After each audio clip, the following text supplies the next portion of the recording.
Okay, in this video I want to sort of explain the difference between your support and your ground.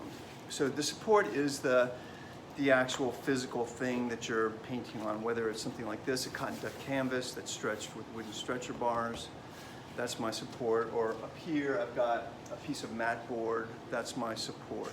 Your ground is a surface that you put on your support to accept the paint. So with acrylic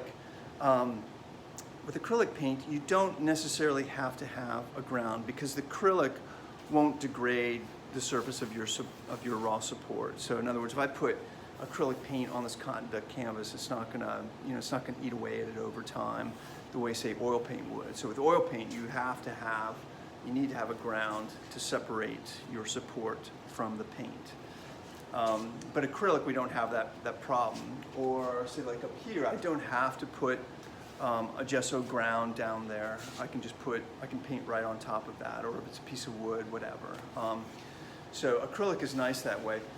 Often people will put down some sort of a ground. So say with this cotton duck canvas, the manufacturers put a gesso surface on it.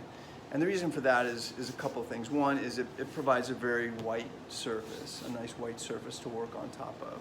You know, the cotton duck canvas you may not be able to see it. It's a little bit more of a cream color. The gesso is a much whiter surface, so that's nice. The other thing is, without an acrylic ground, this canvas or this backing board here, or mat board, it's a very absorbent surface. So your first layer or first couple of layers, if you're painting with acrylic, it's going to really sink in to your support, and it'll be hard to sort of change things if you draw with paint at the beginning. That will sink in, and it won't be easy to wipe it off if you want to make a change. Whereas with a gesso surface, it's still pretty absorbent, but you can wipe it off a little bit more easily at the beginning of your painting. So again, preparing some sort of ground, like an acrylic, the traditional ground is an acrylic gesso. So you don't absolutely have to use it, but it would be good for you to try it at some point in the semester, see what the difference is.